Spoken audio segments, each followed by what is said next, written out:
Maliwanag ang naging katayuan ni Vice President Sara Duterte laban sa panghihimasok ng ICC sa bansa. Yan ang binigyang diin ni Pastor Apollo C. Quiboloy ng The Kingdom of Jesus Christ sa programang Spotlight, kung saan suportado nito ang posisyon ni Vice President Duterte. Ani Pastor Apollo, maayos naman ang naging pahayag ni Pangulong Marcos ukol sa isyung ito, pero mas maliwanag anya ang naging sagot ng pangalawang Pangulo ng bansa. Si President Bongbong, ang sinabi niya, pag-aaralan muna.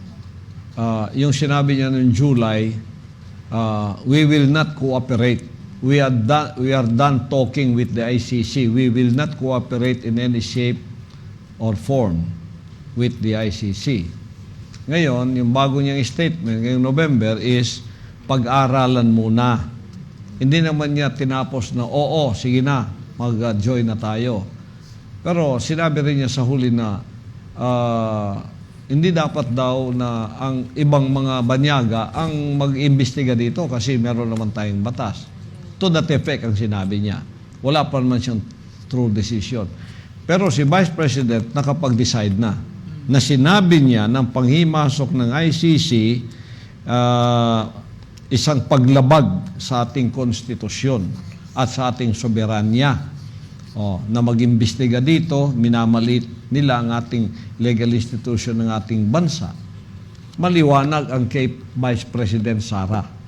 Ayon pa kay Pastor Apollo, ang intensyon sa planong pagpapapasok sa ICC ng mga may akda ng resolusyong ito ay upang i-persecute ang mag-amang Duterte na anyay isang pamumulitika. Sa kabila nito, ayon sa butihing pastor, ay mas lalo pang lumakas ang suporta ng taong bayan sa mag-ama at hindi anya ito mapipigilan. Ngayon, sumasakay na naman ng iba. Yan sila ang may akda niyan para iganon kay Duterte at kay Sara. Pero intensyon nila, hindi talaga makuha ang katotohanan. Ang intensyon talaga nila, i-persecute itong mag-ama.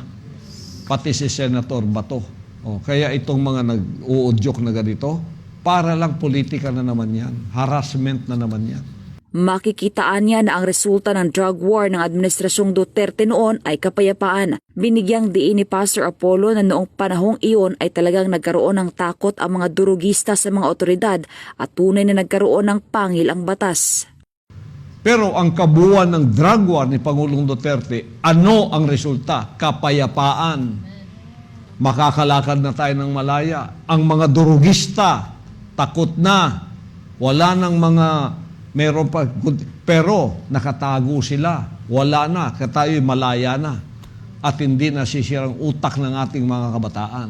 Yun ang hindi nila nakikita. Bakit ba? Pag sabing drug war, gusto ba ng Pangulo, patay dito, patay doon? Sinabi ba niya, patay ninyo lahat? Hindi. Sabi niya, sugpuin natin ang droga. I-raid natin pagka mayroong mga drug lords dyan. Pag lumaban, protektahan ninyong sarili niyo.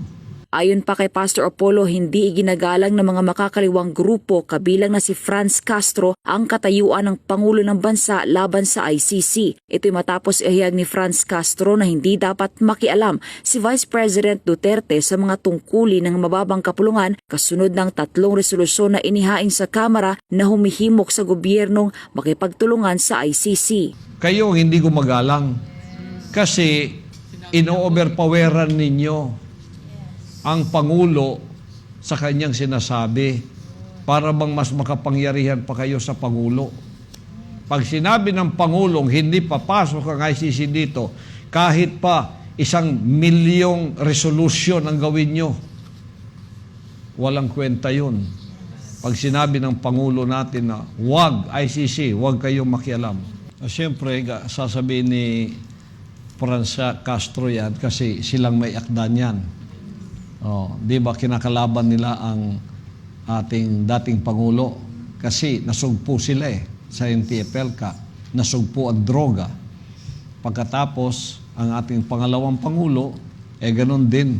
Kaya hinihingi niya yung confidential fund na ginawa nilang issue. Sino gumawa ng issue? Ito rin.